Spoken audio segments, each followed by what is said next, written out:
के आमने सामने आ जाया करते हैं। मीरांश दल के तीनों राजकुमारों, एक बार फिर हमारी मुलाकात हो ही गई। यासीन और बाकी दोनों ने भी देखा कि कैसे छोटू ने उनका पता लगा लिया था, जिस वजह से उनके चेहरे पर हैरानी थी। लेकिन एक पल बाद यह हैरानी एक खूंखार इरादे में बदलने लगी, क्योंकि इस वक्त छोटू खुद चलकर मौत के पास आ गया था। यासीन के चेहरे पर खूंखार इरादा साफ दिख रहा था, लेकिन जब उसने अरान्या को छोटू के बगल में देखा तो उसके चेहरे पर हल्की परेशानी दिखी। इसके बावजूद वो छोटू की तरफ देखता जा रहा था और उसकी आंखों में जानलेवा इरादा साफ झलक रहा था। तभी लोमान ने छोटू की तरफ देखकर कहा, ध्रुव रायजादा, ऐसा लगता है कि ऊपर वाला खुद नहीं चाहता है कि तू आसानी से बचकर निकल सके। हमें वक्त ही कितना हुआ था एक दूसरे से लड़े, और ये देख, तू हमारे दरवाजे तक खुद चलकर आ गया। अभी भी लोमान का चेहरा कमजोरी की वजह से थोड़ा पीला था, लेकिन पहले के मुकाबले तो वो काफी बेहतर हो गया था। इससे साफ हो गया था कि यहाँ पहुंचते वक्त लोमान ने शक्तियों को बढ़ाने वाली गोलियां खा ली थी। वहीं उसके बगल में खड़ा अजीजा भी घूरते हुए छोटू को देखता रहा। उसके चेहरे पर शैतानी मुस्कुराहट बरकरार थी, जैसे वो खुद को बहुत खुशकिस्मत समझ रहा था। वहीं उन तीनों को अपने सामने इस तरह से आते देख छोटू के चेहरे का रंग बदलने लगा। उसने बिल्कुल नहीं सोचा था कि तीनों से उसकी इस तरह मुलाकात हो जाएगी। वो अकेला था और उसके सामने उसके 3 जानी दुश्मन। ये ऐसे हालात थे जिनमें छोटू बहुत बड़ी मुश्किल में पड़ जाता, लेकिन यासीन ने तुरंत छोटू पर हमला नहीं किया और उसकी तरफ देख कर कहा, एक बात तो माननी पड़ेगी कि तू इस जगह तक पहुंचने में कामयाब होगा, ये तो मैंने बिल्कुल नहीं सोचा था। जाहिर सी बात थी कि मीरांश दल के पास इस जगह के बारे में बहुत सी जानकारी थी, लेकिन उन्होंने ये जानकारी किसी को भी नहीं बताई थी। इसके बावजूद छोटू इतनी जल्द वहां पहुंच गया था, ये वाकई हैरान कर देने वाली बात थी। तभी छोटू ने अपने कंधे झटकते हुए उस पथरीले मंच को देखकर कहा, मेरे ख्याल से यही वो जगह है जहां से इस इलाके में फैली तकनीक को काबू किया जा सकता है। मैंने ठीक कहा ना? इतना कहकर छोटू गौर से पथरीले मंच को देखता रहा, जिसके बाद उसकी नजर आसमान की तरफ हुई। वहां उसे पत्थर जैसा चमकता लाल रंग दिख रहा था, जिसे देखकर छोटू कुछ समझने लगा। इतने में यासीन ने अपनी नजर छोटू से हटाकर अरान्या की तरफ करते हुए कहा, अरान्या, कैसी हो तुम? ये सवाल करते वक्त यासीन के चेहरे पर मुस्कुराहट थी, क्योंकि वो अरान्या को बहुत पसंद करता था। इतने में अरान्या ने भी आसपास नजरें घुमाते हुए देखा और यासीन से सवाल किया, क्या तुम्हें पता है कि हम लोग आखिर हैं कहां पर? इस पर यासीन ने मुस्कुराते हुए अरान्या को बताया, हम लोग फिलहाल ज्वाला बस्ती के ज्वाला जाल तकनीक में फंसे हैं। ये तकनीक ही इस दल के प्राचीन खजाने की रखवाली करती है। जो कोई भी इस खजाने की तलाश में आएगा वो सबसे पहले इस जाल में ही फंसेगा। लेकिन सच तो ये है कि अब तक ये जाल पूरी तरह इस्तेमाल नहीं किया गया है, नहीं तो हम सभी इस मंच तक पहुंचने में भी कामयाब नहीं हो पाते। फिलहाल जो कोई भी इस प्राचीन खजाने की तलाश में आया है वो इस ज्वाला जाल में ही फंसा हुआ है। फिक्र मत करो अरान्या, एक बार मैं इस ज्वाला जाल को काबू कर लूं तो मैं इस बात का खास ध्यान रखूंगा कि स्वर्गराज शुद्धि दल के योद्धाओं को कोई नुकसान न पहुंचे। तभी पास ही खड़े लोमान ने शैतानी अंदाज में छोटू की तरफ देखते हुए कहा, हाँ, लेकिन जो कमबख्त ये नहीं जानते कि ताकतवर योद्धाओं से कैसे पेश आया जाता है, उन लोगों को तो हम चुटकियों में जलाकर ऐसी दर्दनाक मौत देंगे कि उनकी 7 पुश्तें कांप उठेंगी। ये सुनते हुए छोटू के चेहरे पर हल्की नाराजगी दिखने लगी और उसने खौफनाक इरादे के साथ यासीन और उसके साथियों से कहा, अगर मेरे यावर दल के योद्धाओं को कुछ भी हुआ तो मैं वादा करता हूं कि तुम्हारे मीरांश दल का एक भी योद्धा इस जगह से जिंदा वापस नहीं लौट पाएगा। इतने में अजीजा ने आंखों में गुस्सा और चेहरे पर अजीबोगरीब हंसी के साथ कहा, कितना गुरूर झलकता है तेरी बातों में। जितना हमें लगता है उस हिसाब से तो यावर दल का यमन भी इतना ज्यादा गुरूर से नहीं भरा था। तुझे लगता क्या है कि तू है कौन जो हमसे इस तरह से बात कर रहा है? वहीं उसके पास ही खड़ा यासीन छोटू की तरफ देखते हुए उसका मजाक बनाकर कहने लगा, मैंने बिल्कुल नहीं सोचा था कि इतनी बड़ी मुश्किल में पड़ने के बाद भी तेरी हिम्मत वैसी की वैसी ही रहेगी। आखिर लाता कहां से है तू इतनी हिम्मत? अब ये मत कहना कि तू अकेला ही हम तीनों से एक साथ निपटने के काबिल है। इस वक्त यासीन और बाकी दोनों की आंखों में छोटू को खत्म करने का इरादा झलक रहा था। अब जो कि छोटू बदकिस्मती से उनके सामने आ ही गया था, तो वो तीनों से खत्म करके इस सुनहरे मौके का पूरा फायदा उठाना चाहते थे। लोमान और अजीजा ने जैसे यासीन का सिर हिलते हुए देखा तो दोनों ही एक झटके में आगे बढ़े और तीनों राजकुमारों ने मिलकर छोटू के आसपास एक घेरा बना लिया ताकि वो बचकर कहीं ना जा पाए। इसके साथ ही वो एक साथ हमला करने के लिए तैयार हुए ताकि वो छोटू को पूरी तरह खत्म कर सके। जब छोटू ने ऐसा होते देखा तो उसके चेहरे पर हल्की परेशानी दिखने लगी, लेकिन साथ ही उसने अपने शरीर से शक्तियां निकालनी शुरू कर दी। अपनी मौजूदा शक्तियों के हिसाब से उसके लिए अकेले लोमान से लड़ना ही थोड़ा मुश्किल साबित हुआ था। ऐसे में अगर तीनों राजकुमार एक साथ आकर उस पर हमला करते तब तो छोटू किसी भी कीमत पर नहीं जीत पाता। धीरे धीरे यासीन और बाकी दोनों भी हवा में उड़ने लगे और वो अपने शरीर से शक्तियां निकालते हुए छोटू की शक्तियों को दबाने लगे। छोटू ने अपना हाथ लहराया जिससे उसके सामने अफरात लाश आ गए। अब जो कि हालात यहाँ तक पहुंच ही गए थे, इसलिए उसे अपने हुक्म के इस्तेमाल करने ही पड़ते। जैसे ही छोटू ने अफरात लाश को बाहर निकाला और वो जिंदगी मौत का मुकाबला करने के लिए तैयार हुआ, तभी अचानक अरानिया पीछे से आगे आई और छोटू के ठीक सामने आकर खड़ी हो गई। ये देखते ही यासीन के चेहरे का रंग बदल गया और उसने हड़बड़ाते हुए भारी आवाज में पूछा, अरानिया,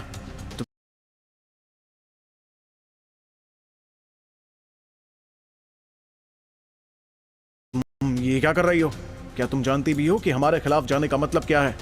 ये सुनकर अरानिया ने चेहरे पर हल्की परेशानी के साथ यासीन को जवाब दिया, देखो यासीन, मैं तुम्हारे खिलाफ नहीं जाना चाहती हूँ, लेकिन मैं इस जगह पर सिर्फ इसलिए पहुंच पाई हूँ क्योंकि ध्रुव मुझे यहाँ का रास्ता दिखा रहा था। इसलिए इसका मुझ पर एहसान तो है जो मुझे चुकाना होगा। ऐसे में अगर तुम इस पर अभी हमला करना चाहते हो तो मैं चुपचाप खड़ी होकर ये तमाशा नहीं देख सकती हूँ। अरानिया की बात सुनकर छोटू भी दंग रह गया। जाहिर सी बात थी कि उसने बिल्कुल उम्मीद नहीं की थी कि अरानिया उसे बचाने के लिए आगे आएगी। और तो और छोटू जानता था कि असल में छोटू पर अरानिया का 5 साल पहले का एहसान था जो छोटू ने अभी चुकाया था। इसलिए अब तो चीजें बराबर थीं। वहीं अरानिया को छोटू की मदद के लिए आगे आते देख यासीन के चेहरे की नाराजगी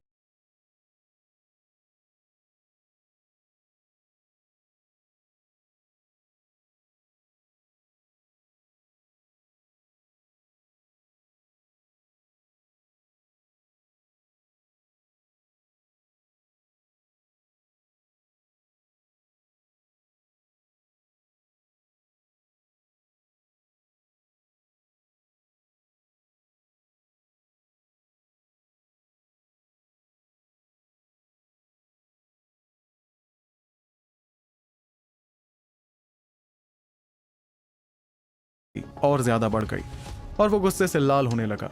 अरानिया का आगे आना उसे बता रहा था कि अरानिया छोटू को पसंद करती थी। इस दौरान अजीजा और लोमान भी यासीन की तरफ देख रहे थे क्योंकि उन्हें पता था कि यासीन अरानिया को कितना पसंद करता था।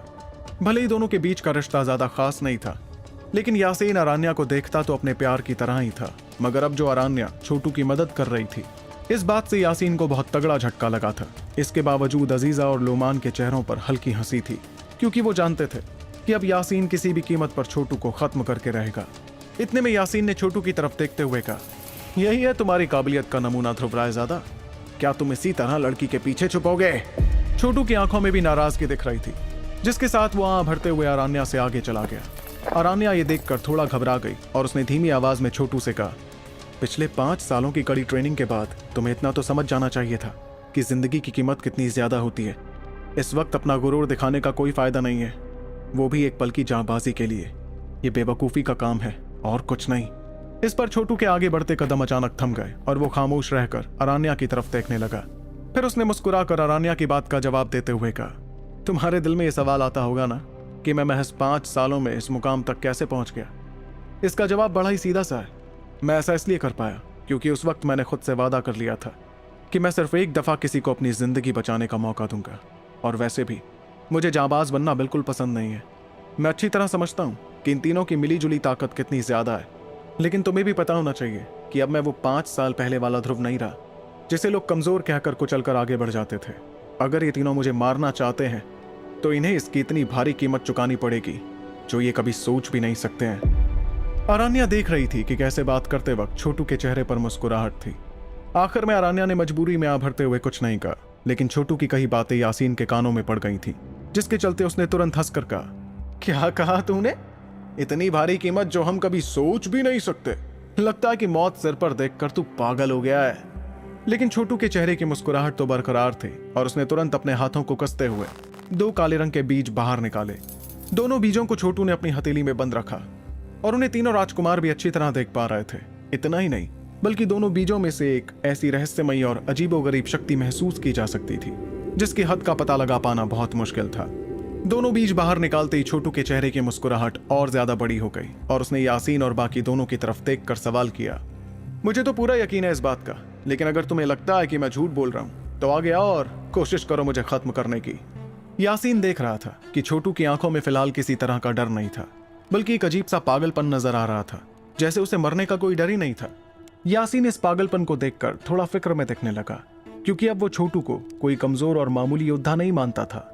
वैसे तो यासीन को बिल्कुल नहीं पता था कि आखिर छोटू ऐसे पड़ाव पर भी तीनों से मुकाबला करने के लिए क्यों तैयार था, मगर कहीं ना कहीं उसकी इस हिम्मत ने यासीन को थोड़ा सावधान कर दिया था।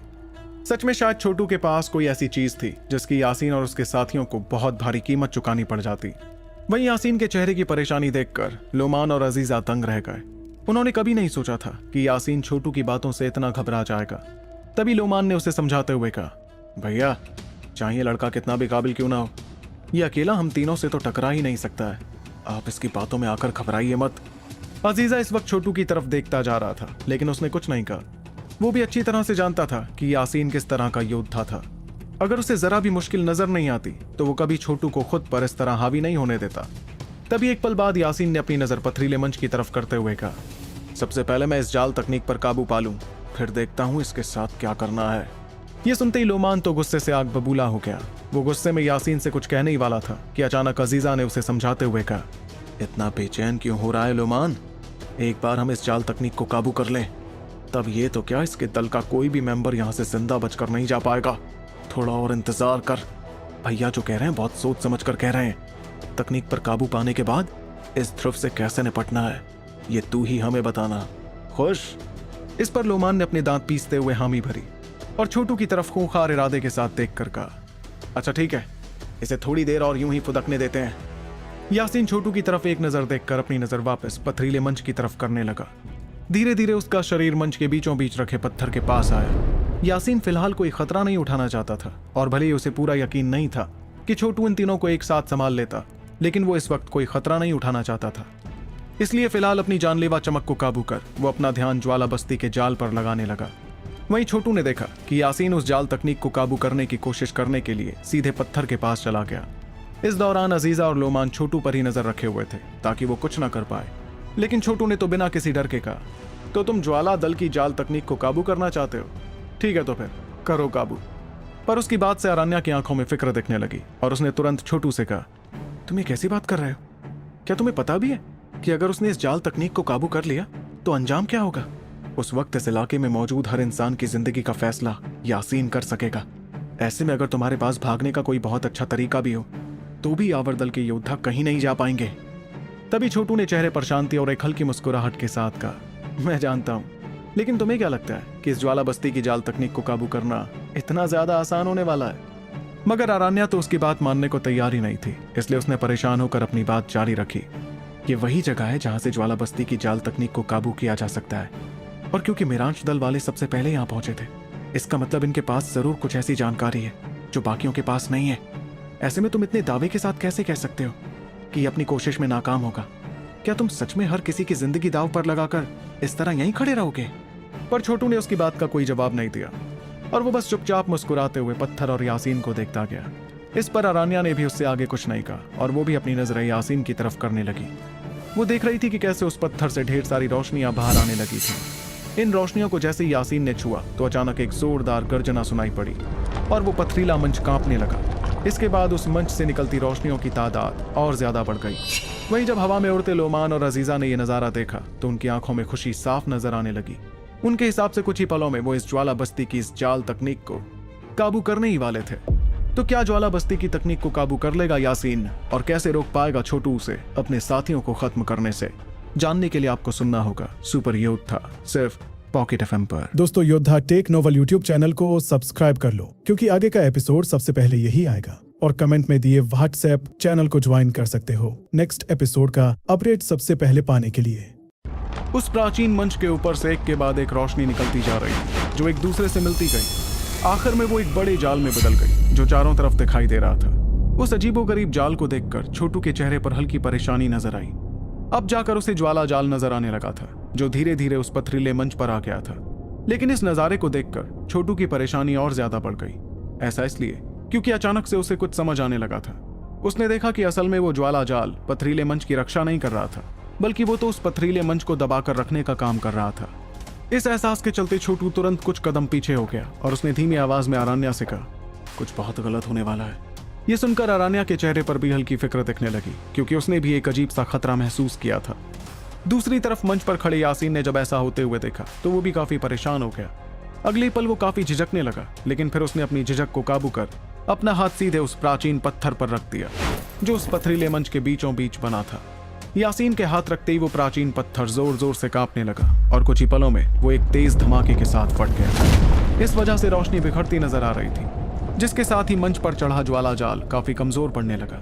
तभी वहां मौजूद लोगों की नजरों के सामने वो पथरीला मंच जोर जोर से कांपने लगा और पूरे इलाके में बड़ी बड़ी दरारें नजर आने लगी। ये देखकर अजीजा ने हैरानी भरी आवाज में कहा, आखिर ये सब हो क्या रहा है? हमें तो इस ज्वाला जाल पर काबू पाना था ना। इस दौरान यासीन के चेहरे का रंग भी बदल गया था और उसने तुरंत अपने दांत पीसते हुए आसपास की रोशनी को गायब कर दिया। लेकिन आखिर में उस जगह पर आई दरारों में से एक अजीब सी काले रंग की शक्ति बाहर आने लगी। छोटू की आंखें सिकुड़ने लगी जब उसने उस काली शक्ति को बाहर आते देखा। धीरे धीरे उसके चेहरे का रंग भी बदलने लगा, क्योंकि उसे वो काली शक्ति बड़ी ही जानी पहचानी सी लग रही थी। ऐसा इसलिए क्योंकि ये वैसी ही खौफनाक काली शक्ति थी जो छोटू को शून्य पाषाण के अंदर दिखाई दी थी और जिसे वहां मौजूद आत्मा दबा कर रख रही थी। वही काली शक्तियों को ये पथरीला मंच और उस पर चढ़ा ज्वाला जाल भी दबा रहा था। भले ही छोटू को उस जगह की काली शक्ति शून्य पाषाण की काली शक्ति जैसी खतरनाक नहीं लगी, लेकिन फिर भी उसे इस शक्ति से काफी खौफ महसूस हो रहा था। छोटू ने गहरी सांस ली कि तभी उसके चेहरे के खौफ को देखकर अरान्या ने तुरंत पूछा, ध्रुव, ये काली शक्तियां आखिर हैं क्या? इस पर छोटू ने फिक्र के साथ जवाब दिया, ये शक्तियां बहुत ही खतरनाक है अरान्या। इस बेवकूफ यासीन को लग रहा है कि वो असल में इस ज्वाला जाल को काबू करने की कोशिश कर रहा है, लेकिन सच तो यह है कि वो इस प्राचीन मंच के नीचे दबी काली शक्तियों को आजाद कर रहा है। वहीं जब लोमान और अजीजा ने देखा कि कैसे वो काली शक्तियां बाहर आने लगी तो उनके चेहरों का रंग बदलने लगा। उन्हें अच्छी तरह से समझ आ रहा था कि वो ज्वाला बस्ती के जाल पर काबू कैसे करते। तभी यासीन ने इन काली शक्तियों को देखकर खतरनाक अंदाज में कहा, मुझे कोई फर्क नहीं पड़ता इन चीजों से, मैं इस ज्वाला जाल को काबू करके रहूंगा। जाहिर सी बात थी कि यासीन को इस काली शक्ति का सच पता ही नहीं था, इसलिए वो उससे टकराने में घबरा भी नहीं रहा था। लेकिन जब उसने अपने सामने दिखते पत्थर को देखा तो कहीं ना कहीं उसकी आंखों में हल्की झिझक नजर आने लगी, मगर उसने अपने दांत पीसते हुए एक बार फिर उस पत्थर पर जोर से हाथ दे डाला। उसके ऐसा करते ही उस पत्थर पर दरार पड़ने लगी, जिसके साथ ही आसपास दिखता ज्वाला बस्ती का जाल गायब हो गया। उसके गायब होते ही आसपास की कपकपी भी पूरी तरह से रुक गई, जिसे देखकर यासीन और बाकी दोनों ने चैन की सांस ली। लेकिन वो चैन की सांस ले ही रहे थे कि अचानक उन्हें महसूस हुआ कि प्राचीन मंच के नीचे एक बहुत ही खूंखार और शैतानी शक्तियों की हलचल हो रही थी। वो हलचल एक पल बाद बेहद तेज रफ्तार में बाहर आने लगी। उन शक्तियों के हलचल के बाहर आने के साथ साथ मंच पर दिखता वो पत्थर भी एक धमाके के साथ फूट गया। पत्थर के फूटने पर काले रंग का शैतानी कोहरा चारों तरफ से बाहर आने लगा, जिससे वो इलाका बहुत ही ज्यादा खूंखार लगने लगा था। ये देखकर छोटू के चेहरे का रंग बदल गया और उसने खींच के चलते कहा, इन तीनों बेवकूफों ने पैर पर कुल्हाड़ी मार ही ली। छोटू इस बात से बहुत ज्यादा नाराज था कि जिस शैतानी ताकत को ज्वाला बस्ती का जाल कैद किए हुए था, उसे मीरांश दल के तीनों राजकुमारों ने अपनी बेवकूफी के चलते आजाद कर दिया था। काली रंग का कोहरा जमीन से बाहर निकलकर चारों ओर फैलने लगा, जिसमें बेहद खतरनाक शक्ति भी महसूस की जा सकती थी। इतने में अरान्या ने काले कोहरे को चारों तरफ फैलते देख आंखों में घबराहट के साथ पूछा, ये काली शक्तियां आखिर हैं कौन सी शक्तियां, और ये इतनी प्राचीन और खोखार क्यों है? जाहिर सी बात थी कि इस कदर शैतानी शक्तियां अरान्या ने आज तक नहीं देखी थी। वैसे तो वो जानती थी कि कुछ खास तकनीकें थी जिनकी मदद से शक्तियों में अजीबोगरीब हलचल लाई जा सकती थी, लेकिन इस वक्त उसकी आंखों के सामने जो नजारा था वैसा तो कभी इन तकनीकों से नहीं दोहराया जा सकता था। और तो और ये काली शक्तियां इतनी ज्यादा खतरनाक लग रही थी कि जैसे वो दुनिया की सारी जिंदगियों को खत्म करने के लिए बेकरार थी। तभी अरान्या के सवाल पर छोटू ने परेशानी भरे अंदाज में जवाब दिया, यही है अंधेरे की शैतान शक्तियां, जिनकी वजह से वो प्राचीन महायुद्ध हुआ था। इस शक्ति को देखकर ऐसा लग रहा है कि उस युद्ध के बाद भी ये पूरी तरह तबाह नहीं हुई थी और इसका कुछ हिस्सा इस जगह पर कैद कर लिया गया था। फिलहाल ये शक्ति मौके का फायदा उठाकर इस जगह से बाहर निकलना चाहती है। वहीं जब अरान्या ने छोटू की बात सुनी तो उसके चेहरे की घबराहट और ज्यादा बढ़ गई, जिसके साथ उसने कहा, प्राचीन महायुद्ध की वजह अंधेरे की शैतान शक्तियां, बाप रे बाप, लेकिन ये तो आजाद हो गई हैं, अब हम क्या करें? इस सवाल पर छोटू काफी मजबूर दिख रहा था, क्योंकि उसे भी इस शक्ति को हराने का कोई तरीका नहीं पता था। लेकिन जिस वक्त वो इस बारे में सोच रहा था तभी उसे देखा कि यासीन और बाकी दोनों उस शैतानी काले कोहरे के पास जा रहे थे। जैसे जैसे वो उस कोहरे के पास बढ़ते चले गए, वैसे वैसे उनके शरीर से निकलती शक्तियों की तादाद भी काफी बढ़ती गई। आखिर में वो तीनों एक त्रिकोण में बदल गए, जो उस काले कोहरे को घेर कर खड़े हो गए थे। इससे ऐसा लग रहा था जैसे वो उस शैतानी काले कोहरे को कैद करना चाह रहे थे। ये देखकर छोटू की आंखें हैरानी में बड़ी हो गईं और उसने तुरंत अरान्या का हाथ पकड़कर वहां से तेज रफ्तार में जाते हुए कहा, ये गधे पागल हो गए, इस शैतान को काबू करना किसी के बस की बात नहीं है। जिस दौरान छोटू और अरान्या पीछे हो रहे थे, उतने में आसमान में बना त्रिकोण जो यासीन और उसके दोनों साथियों ने तैयार किया था, सीधे जाकर उस शैतानी काले कोहरे से टकरा गया। तभी अचानक शैतानी काले कोहरे में से एक अजीबोगरीब भारी आवाज सुनाई पड़ी, तुम बुद्धि चीटियां इस महान शैतान पर हमला करने की हिम्मत कर रहे हो, तुम्हें तो कुचलना पड़ेगा। इतने में यासीन और बाकी दोनों के चेहरों पर हल्की फिक्र नजर आई, मगर तीनों ने अपने त्रिकोण में ढेर सारी शक्तियां भरते हुए उस शैतानी काले कोहरे पर जोरदार हमला कर दिया। पर जैसे ही वो शक्तिशाली हमला उस काले कोहरे से टकराया तो वो एक झटके में गायब हो गया और उस कोहरे को कोई फर्क ही नहीं पड़ा। जैसे यासीन और उसके दोनों साथियों ने देखा कि उनका इतना ताकतवर हमला भी इतनी आसानी से नाकाम हो गया, तो उस अजीबोगरीब शैतान को देखकर वो हड़बड़ाने लगे। इस हड़बड़ी में तीनों बिजली की रफ्तार में पीछे होने लगे ताकि वो उस शैतान से दूर जा सके। मगर जिस दौरान वो पीछे हो रहे थे, उतने में काले कोहरे में से एक बड़ा सा काले रंग का हाथ बाहर आया, जो किसी शैतान का हाथ था। फिर उस हाथ ने तुरंत तीनों राजकुमारों को पकड़ लिया, जिसके चलते वो तीनों बेइंतहा शक्तियां अपने शरीर से निकालने लगे।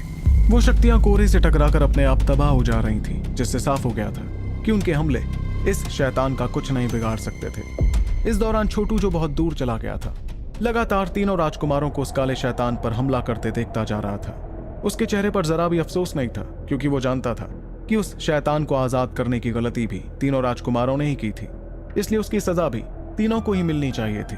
तभी छोटू के कानों में एक आवाज पड़ी, मेरा हाथ छोड़ो ध्रुव। इस आवाज के चलते उसने तुरंत बगल में देखा कि वो अभी तक अरान्या का हाथ पकड़े हुए था, जिससे अरान्या काफी नाराज दिख रही थी। उसकी नाराजगी देख छोटू ने एक झटके में उसका हाथ छोड़ दिया और बात बदलते हुए कहा, इस काले शैतान से निपटना तो बहुत ही ज्यादा मुश्किल है। इसे वापस कैद कैसे करें, क्योंकि अगर इसे दोबारा कैद नहीं किया गया तो एक बार फिर दुनिया में तबाही मचा देगा। ये कहते वक्त छोटू के चेहरे की परेशानी साफ नजर आ रही थी, लेकिन उसे अंदर ही अंदर इस बात की खुशी थी कि उसके तीनों दुश्मनों को वो शैतान परेशान कर रहा था। पर छोटू ये भी जानता था कि एक बार उस शैतान का ध्यान भटकता तो वो उस जगह पर फंसे किसी भी इंसान को जिंदा नहीं छोड़ता। तब तो सभी के लिए इस काले शैतान को रोकना नामुमकिन हो जाता, क्योंकि वो प्राचीन अंधेरे की शक्तियां सभी से बहुत ज्यादा ताकतवर थी। इतने में छोटू की नजर ऊपर की तरफ हुई, जहां चमकदार लाल रंग का आसमान नजर आ रहा था। उस आसमान में बहुत ही ताकतवर शक्तियों का झटका महसूस किया जा सकता था, जिसे देखकर अरान्या ने भी कहा, उस जगह पर कुछ तो अजीब हो रहा है। और अरान्या ने अपनी बात कही थी कि अचानक उस लाल आसमान में एक मीठी आवाज सुनाई पड़ी। इस आवाज के साथ ही लाल रंग की शक्तियों की लहर आसमान से बहुत तेज रफ्तार में नीचे आने लगी। जैसे जैसे वो लहर आगे बढ़ रही थी, वैसे वैसे उस इलाके की धुंधलाहट गायब होती जा रही थी, और साथ ही छोटू को अनगिनत ताकतवर शक्तियां उस इलाके में महसूस होने लगी थी। तभी अरान्या ने भी इन शक्तियों को महसूस किया और कुछ समझते हुए आगे कहा, ये शक्तियां तो उन योद्धाओं की शक्ति है जो हमारे साथ ज्वाला बस्ती के प्राचीन खजाने की खोज में आए थे। इसका मतलब ज्वाला बस्ती का जाल उधड़ गया है। छोटू भी ये सुनकर अपना सर हिलाने लगा, लेकिन उसकी नजरें तो आसमान में ही थी। वह एक ऐसी खास जगह थी जो बाकी जगहों से काफी अलग थी। ऐसा इसलिए क्योंकि जिस दौरान बाकी जगहों की धुंधलाहट गायब होती रही, वहीं इस जगह की धुंधलाहट लगातार बढ़ती जा रही थी। सिर्फ यही नहीं, छोटू की आंखें हैरानी में तब बड़ी होने लगी जब उस धुंधली जगह पर एक बहुत बड़ी कढ़ाई नजर आने लगी। अचानक से कुछ महसूस कर छोटू ने अपनी नजरें चारों तरफ घुमानी शुरू की, और तब उसे कढ़ाई की रेखाएं आसमान में हर तरफ दिखाई देने लगी। इस बारे में सोचकर छोटू ने कुछ पलों बाद हैरत भरी आवाज में कहा, ऐसा लगता है कि हम इस ज्वाला बस्ती के जाल में कैद नहीं थे, बल्कि ये काल खुद ही इस कढ़ाई में कैद था। इसका मतलब हम इस कढ़ाई में कैद हैं। एक नजर उस कढ़ाई को देखकर अरान्या ने भी उसकी शक्ति महसूस करते हुए कहा, मुझे लगता है कि इतनी ताकतवर चीज तो जरूर कोई अनंत खजाना ही हो सकती है। छोटू ने दैव्य वीणा को देखा था और ये भी कि वो कितना ताकतवर अनंत खजाना था, लेकिन उसकी ताकत के बावजूद जब छोटू को ये कढ़ाई दिखी जो एक अलग ही दुनिया बनाकर उसमें अंधेरे की शक्तियों वाले काले शैतान को कैद कर सकती थी, तो उसे उस कढ़ाई की ताकत का अंदाजा अच्छी तरह लग गया। कायदे से वो कढ़ाई सबसे ताकतवर अनंत खजानों में से एक होनी चाहिए थी। जिस दौरान छोटू इस बारे में सोच रहा था, उस वक्त लाल रंग की चमकती रोशनी उस कढ़ाई में चमकते हुए पूरे इलाके को रोशन करने लगी। और तो और जिस दिशा में वो रोशनी सबसे ज्यादा चमक रही थी, वो वही दिशा थी जहां छोटू और अरान्या मौजूद थे। इस बात से वो दोनों काफी हैरान थे, क्योंकि एक ही झटके में वो चमकदार लाल रोशनी उस काले कोहरे वाले शैतान के पास पहुंची और उसे घेरने लगी। इस पर उस काले कोहरे ने गुस्से में लाल रोशनी पर हमला कर दिया, लेकिन वो पहले की तरह उसे तोड़ने में कामयाब नहीं हुआ। इसके बावजूद वो कोहरा लाल रोशनी को जोरदार झटका देने में कामयाब हुआ था। गौर से देखने पर समझ आने लगा कि वो रोशनी धीरे धीरे एक बहुत बड़े जाल में बदल गई, जिसने उस काले शैतान को कैद कर लिया था। ये जाल देखने में ज्वाला बस्ती के जाल जैसा ही था, लेकिन इस बार ये जाल पहले से कई गुना ज्यादा ताकतवर लग रहा था। ये नजारा देखते ही छोटू की आंखों में हैरानी दिखने लगी, जिसके साथ उसने कहा, ऐसा लग रहा है जैसे इस कढ़ाई को कोई काबू कर रहा है। इस पर अरान्या ने भी हामी भरते हुए अपना सिर हिलाया, और वो भी हैरत भरी निगाहों के साथ उस नजारे को देखती रही। तभी अचानक उस काले कोहरे ने एक बार फिर उस जाल पर हमला कर दिया और एक गरजती हुई भारी आवाज उस इलाके में गूंजने लगी। बुढ़ा उफानेब, मरने के बाद भी तेरी आत्मा को शांति नहीं मिली। जो तू अभी तक इस जगह पर भटक रहा है, मैं तुझे बताता हूं, रुक जा। छोटू उस जाल को देखता गया जो उस काले शैतान के ताकतवर हमलों से थोड़ा कमजोर पड़ने लगा था। ये देखकर छोटू थोड़ा घबराने लगा और उसने तुरंत फिक्र भरी आवाज में कहा, ऐसा लगता है कि ये जाल ज्यादा देर तक टिक नहीं पाएगा। वो जानता था कि अगर वो जाल टूट जाता तो उसमें कैद किया गया काला शैतान आजाद हो जाता। तब तो ये कोई नहीं बता पाता कि कैसी तबाही मचती और कितने मासूम मारे जाते। जिस दौरान छोटू के चेहरे की फिक्र बढ़ती जा रही थी, उस वक्त आसमान में चमकती हुई लाल रोशनी छोटू की तरफ पड़ने लगी और उसे अचानक ऐसा लगने लगा जैसे कोई उसे पीछे की तरफ धक्का दे रहा था। ऐसा ही कुछ उसके बगल में खड़ी अरान्या ने भी महसूस किया और परेशानी के चलते कहा, आखिर ये सब हो क्या रहा है? ये रोशनी हमें धकेल क्यों रही है? इस पर एक पल सोचने के बाद छोटू ने तुरंत कहा, अरान्या, इस धक्के को सहन करो। मुझे लगता है कि रोशनी हमें इस कढ़ाई के बाहर भेजना चाह रही है। इतना कहकर छोटू ने उस रोशनी के धक्के को अच्छी तरह से महसूस किया और वो तेजी से पीछे होते हुए अचानक धुंधलाहट के अंदर चला गया। इसके तुरंत बाद उसे चारों तरफ अंधेरा ही अंधेरा नजर आने लगा, लेकिन ये अंधकार कुछ पलों के लिए बरकरार रहा, जिसके बाद उसे अपनी आंखों में लाल रोशनी घुसती हुई नजर आई। इस लाल रोशनी की मदद से छोटू को उस अंधेरे में सब कुछ साफ नजर आने लगा था। उसने देखा कि वो अब लाल रंग की जमीन पर नहीं था, बल्कि फिलहाल एक चमकदार लाल पहाड़ी पर था।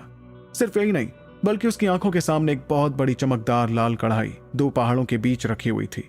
उस कढ़ाई में लगातार शक्तियां महसूस की जा सकती थी और अचानक छोटू को कुछ समझ आने लगा। इस कढ़ाई की गहराई तो हूबहू वैसी लग रही है जैसी कि वो लाल जमीन। इसका मतलब मेरा मानना सही था कि हम कढ़ाई के अंदर फंसे हुए थे और अब हम कढ़ाई के बाहर आ गए हैं। आखिर कैसे सामना करेंगे छोटू और अरान्या अंधेरे की शक्तियों वाले काले शैतान का, और क्या वो उस शैतान को कैद कर ज्वाला बस्ती के प्राचीन खजाने तक पहुंच पाएंगे? जानने के लिए सुनते रहिए सुपर योद्धा, सिर्फ पॉकेट एफएम पर। दोस्तों, योद्धा टेक नोवेल यूट्यूब चैनल को सब्सक्राइब कर लो, क्योंकि आगे का एपिसोड सबसे पहले यही आएगा। और कमेंट में दिए व्हाट्सएप चैनल को ज्वाइन कर सकते हो नेक्स्ट एपिसोड का अपडेट सबसे पहले पाने के लिए। उस लाल पहाड़ी के ऊपर ढेर सारी खतरनाक शक्तियां उड़ती हुई नजर आ रही थी।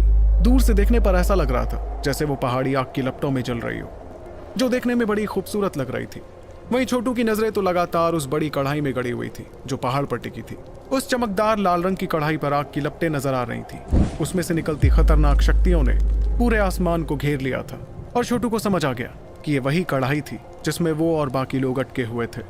जब छोटू और अरान्या इस पहाड़ी पर आए तो कुछ पलों बाद यासीन और बाकी दोनों भी पहाड़ के पास नजर आने लगे। आसपास की जगह धुंधली पड़ गई थी, जिसमें से लगातार कुछ लोग बाहर फेंकते हुए दिखाई दे रहे थे। इसलिए कुछ ही मिनटों में पहाड़ के पास का आसमान ढेर सारे लोगों से भर गया। जब इतने सारे लोग वहां आ गए तो वो जगह शोर शराबे से भर गई। लोगों की आंखों में फिक्र थी, जिसके साथ वो उस नज़ारे को देखते जा रहे थे। बल्कि कुछ लोगों के शरीर पर तो खून के धब्बे भी बने थे। इससे साफ हो गया था कि ज्वाला बस्ती के जाल में उनका वक्त आसानी से तो नहीं बीता था। तभी लोगों की भीड़ में छोटू को किसी ने पुकारा और ढेर सारी हवाएं उसकी तरफ बढ़ने लगी। तेजी से बढ़ती हवाओं की तरफ जब छोटू ने अपनी नजर घुमाई तो उसे नजर आया कि वो जरीना, नीरजा और विहान थे। इन तीनों के साथ ही उनके साथी भी मौजूद थे, जिन्हें देखकर छोटू ने चैन की सांस ली। वो खुश हो रहा था कि यावर दल के किसी योद्धा को कुछ नहीं हुआ था। तभी थोड़ी दूर से छोटू को गुड़िया और हातिम भी अपनी तरफ आते हुए दिखाई दिए। अब तो छोटू पूरी तरह सुकून महसूस करने लगा था, लेकिन इस पल आसमान में हंगामा मच गया था, क्योंकि अलग अलग दलों के योद्धा अपने अपने दलों की तरफ जाते गए। कुछ देर तक तो उस जगह के शोर ने सभी के सामने दिखती मुश्किल पर से ध्यान हटा दिया था। छोटू ने जब आसमान में होती इस हलचल को देखा तो उसने अपनी नजरें कढ़ाई की तरफ करते हुए अपने साथियों से कहा, साथियों, सभी संभल कर रहना। मेरे ख्याल से हालात बहुत जल्द बदलने वाले हैं और जैसे ही हालात बदलते हैं तो हम सभी को तुरंत जान बचाकर यहाँ से भागना होगा। जाहिर सी बात थी कि कढ़ाई को देखते वक्त छोटू को उस पर पूरा यकीन नहीं था कि वो उस काले शैतान को कितनी देर तक काबू करने में कामयाब रहती। लोगों की उम्मीदों पर पानी फिर गया था जब उन्हें देखा कि ज्वाला बस्ती के खजाने में कोई बेशकीमती चीजें नहीं, बल्कि एक ऐसा खूंखार शैतान था जो किसी को भी जिंदा नहीं छोड़ता। जब नीरजा और बाकियों ने छोटू के चेहरे की फिक्र को देखा तो सभी ने एक झटके में हामी भरी। तभी जरीना ने सबसे ऊंची पहाड़ी की तरफ देखकर अचानक अपनी उंगली उस तरफ करते हुए कहा, ध्रुव, उस जगह पर देखो, वहां लावा बहता जा रहा है। इसका मतलब वो पहाड़ एक ज्वालामुखी है। ये सुनते ही छोटू के चेहरे पर भी हल्की हैरानी दिखी और उसने तुरंत अपनी नजर उस पहाड़ की तरफ की। एक पल बाद उसकी आंखें पहाड़ की चोटी पर गड़ गईं, जहां गौर से देखने पर उसे एक इंसान नजर आने लगा। वो इंसान लावा के ऊपर बैठा हुआ था, जिसे देखते ही छोटू ने हड़बड़ा कर कहा, इस लावा पर कोई इंसान बैठा हुआ है? ये कैसे मुमकिन है? थोड़ा और गौर से देखने पर छोटू को समझ आया कि वो इंसान असल में बहुत ही बूढ़ा था और उसका शरीर लाल रंग के कपड़ों से ढका था। और तो और सबसे हैरान कर देने वाली बात यह थी कि छोटू को उसे देखकर ऐसा लग ही नहीं रहा था कि वो बूढ़ा आदमी जिंदा था। वो तो बस किसी लाश की तरह एक जगह पर था कि तभी छोटू ने कुछ सोचते हुए सवाल किया, समझ नहीं आ रहा कि ये इंसान जिंदा है या हमारे सामने जो है वो सिर्फ किसी प्राचीन योद्धा की लाश है। जिस वक्त छोटू इस बारे में सोच रहा था उतने में जरीना की आंखों में नीले रंग की रोशनी चमकने लगी और उसने अचानक से कहा, नहीं, ऐसा लग रहा है कि यह आदमी अभी भी जिंदा है। मैं ये तो नहीं जानती कि कैसे, पर मैं महसूस कर पा रही हूँ कि इसकी जिंदगी अभी पूरी तरह खत्म नहीं हुई है। और तो और ना जाने क्यों, लेकिन इस आदमी की शक्तियां मुझे थोड़ी पहचानी हुई लग रही हैं, जबकि मैंने इस आदमी को आज से पहले कभी नहीं देखा। ये कहते वक्त उसके चेहरे पर परेशानी साफ नजर आ रही थी। भले ही उसकी बात बाकी लोग समझ नहीं पाए, लेकिन छोटू और नीरजा के चेहरों का रंग थोड़ा अलग था। छोटू के जहन में ये बात चली रही थी कि जरूर जरीना आज तक लावा पर बैठे आदमी से नहीं मिली थी, लेकिन इसका मतलब ये तो नहीं था कि जरीना जिस योद्धा का पुनर्जन्म थी वो अवतार रैंक का योद्धा भी इस आदमी को नहीं जानता था। हो सकता था कि जरीना जिस पहचाने हुए एहसास को महसूस कर रही थी वो एहसास असल में उसके पिछले जन्म का था। ये सोचकर छोटू ने धीमी आवाज में कहा, इसका मतलब जरीना इस योद्धा से पिछले जन्म में मिली थी। जिस वक्त छोटू इस बारे में सोच रहा था उतने में अचानक वो बड़ी सी कढ़ाई जोर जोर से कांपने लगी और एक जोरदार धमाका सुनाई पड़ा। इस धमाके के साथ ही काले शैतान की भारी और खतरनाक आवाज पूरे इलाके में गूंजने लगी। बूढ़े फानीब, तेरी ये टूटी हुई कढ़ाई इस शैतान को ज्यादा देर के लिए नहीं रोक सकती। एक बार मैं आजाद हो जाऊं, फिर इस दुनिया में एक बार फिर अंधेरा छा जाएगा। उस बड़ी सी कढ़ाई में से काले रंग का कोहरा बहुत भारी तादाद में बाहर आता हुआ दिख रहा था। इस कोहरे में से ये अजीबोगरीब और शैतानी हंसी सुनाई दी थी जिसमें बहुत ज्यादा खतरा भी महसूस किया जा सकता था। वो काले रंग का शैतानी कोहरा कढ़ाई के बाहर इकट्ठा हो गया था और उसके अंदर लाल रंग की दो शैतानी आंखें नजर आ रही थी। इन शैतानी आंखों को देखकर ही किसी के रोंगटे खड़े हो जाते। जब ये आंखें आसपास मौजूद लोगों की भीड़ को देखने लगी तो उस शैतान ने हंसते हुए आगे कहा, इतनी सारी चींटियां, इन्हें तो मैं चुटकियों में मसल सकता हूँ। उसके इतना कहते ही अचानक काले कोहरे में से काले रंग की ढेर सारी रोशनियां बाहर आने लगी और वो सीधे आसमान में मौजूद लोगों पर हमला करने लगी। कुछ बदकिस्मत लोग जो बहुत पीछे नहीं थे उस काली रोशनी से टकरा गए और दर्दनाक चीखों के साथ उनके शरीर सड़ने लगे। अगले पल उनकी हड्डियां तक नहीं बची और वो बहुत बुरी मौत मारे गए। ये खौफनाक मंजर देखकर पूरे आसमान में उथल पुथल मच गई और लोग आंखों में घबराहट के साथ वहां से जाने लगे। तभी छोटू ने भी गहरी सांस लेते हुए अपने साथियों से कहा, साथियों चलो, जल्दी चलो यहाँ से। काले रंग का शैतान ना जाने कितने हजार सालों से जिंदा था, इसलिए कोई भी उससे टकरा नहीं सकता था। अगर छोटू जैसे योद्धा इस जगह पर रहते तो ये मौत को बुलावा देने जैसा ही कदम होता। नीरजा और बाकियों ने छोटू की बात सुनकर एक झटके में उस जगह से दूर जाना शुरू किया। छोटू और उसके साथी जैसे तैसे काली रोशनियों से बचते हुए वहां से दूर जा रहे थे, लेकिन जो कोई भी उस काली रोशनी से टकराता वो एक झटके में सड़ते हुए गायब हो जाता। इस दौरान छोटू गौर से उस काली रोशनी को देखता रहा जो उसके और उसके साथियों की तरफ पड़ रही थी। इस काली खूंखार रोशनी से निपटने का यकीन तो खुद छोटू में भी नहीं था, क्योंकि उस रोशनी में बड़ी ही रहस्यमयी शक्तियां थी। लेकिन चाहे ये कदम कितना भी खतरनाक क्यों ना था, छोटू अब पीछे नहीं हट सकता था। ऐसा इसलिए क्योंकि जरीना, गुड़िया और बाकी सभी उससे उम्मीद लगाकर बैठे थे। तभी छोटू ने गहरी सांस लेते हुए अपनी शक्तियां बाहर निकालनी शुरू की, लेकिन इससे पहले कि उसकी शक्तियां काले रंग की रोशनी से टकराती, अचानक से एक शरीर छोटू के ठीक सामने आ गया। ये शरीर था जरीना का, जिसे आगे देखकर छोटू के चेहरे पर घबराहट दिखने लगी। फिर छोटू ने चिल्लाते हुए कहा, जरीना तुम पागल तो नहीं हो गई हो? तुम इस हमले को नहीं रोक पाओगी। तभी छोटू को एक बड़ी अजीबोगरीब आवाज जरीना के मुंह से सुनाई दी, जो उसकी आवाज तो बिल्कुल नहीं लग रही थी। अगर कोई इस शैतान को रोक सकता है तो वो मैं ही हूं। यह सुनकर छोटू काफी हैरान दिखने लगा कि इतने में काले रंग की रोशनी जरीना से आकर टकराने लगी, मगर उससे पहले जरीना की आंखों से बर्फीली नीले रंग की रोशनी बाहर निकली, जिसके साथ ही जरीना के बाल भी बर्फीले नीले हो गए। छोटू लगातार ये नजारा देख रहा था और उसके हाथों में काले रंग का पेड़ आ गया था। दरअसल वो पेड़ तैयार था, अगर कोई भी गड़बड़ होती तो वो खुद हमला कर देता। तब उसे इस बात से हरगिज फर्क नहीं पड़ता कि वो उस काली रोशनी को रोक सकता था या नहीं। लेकिन इससे पहले कि वो काली रोशनी जरीना से टकराती, अचानक से लावा के ऊपर बैठे लाल कपड़ों वाले बूढ़े आदमी ने हड़बड़ाते हुए अपनी आंखें खोली और जरीना की तरफ देखकर कहा, बर्फ की मलिका आप। उस आदमी की आंखें लगातार जरीना की तरफ ही देखती जा रही थी और उसकी भारी आवाज में एक अजीब प्राचीन एहसास था। दूसरी तरफ छोटू के चेहरे की रंगत बदल गई जब उसने उस हमले को जरीना से टकराते हुए देखा। इस दौरान जरीना अपने दांत पीसने लगी थी और दैव्य वीणा को बजाने वाली थी कि अचानक उसके सामने की जगह धुंधली पड़ गई। उस धुंधली जगह से लाल कपड़ों वाला आदमी बाहर आ गया, जो एक पल पहले लावा के ऊपर बैठा हुआ था। उसने तुरंत अपना झुर्रियों से भरा हाथ आगे किया और काली रोशनी को एक झटके में तबाह कर दिया। इस अचानक से हुई हरकत को देखकर छोटू और उसके साथी दंग रह गए थे, लेकिन फिर उन्होंने लाल कपड़ों वाले आदमी को देखा तो उनकी परेशानी थोड़ी बढ़ने लगी। तभी छोटू ने धीमी आवाज में कहा, जरीना बिल्कुल ठीक कह रही थी, ये आदमी अभी तक जिंदा है। पर उस लाल कपड़ों वाले आदमी की नजरें तो जरीना पर ही अटकी हुई थी। जरीना को देखकर वो जैसे गहरी सोच में पड़ गया था, लेकिन उसके मुंह से कोई आवाज नहीं निकली। जरीना भी लाल कपड़ों वाले उस आदमी को ही देखती रही, जो उसकी मदद करने के लिए अजीबोगरीब अंदाज में वहां आ गया था। सबसे हैरान कर देने वाली बात यह थी कि प्राचीन वक्त के इस खतरनाक योद्धा के सामने होने पर भी जरीना को उससे जरा भी डर महसूस नहीं हो रहा था। इतने में छोटू ने अपना हाथ आगे बढ़ाया और उसने जरीना को पीछे खींचते हुए अपने पास किया।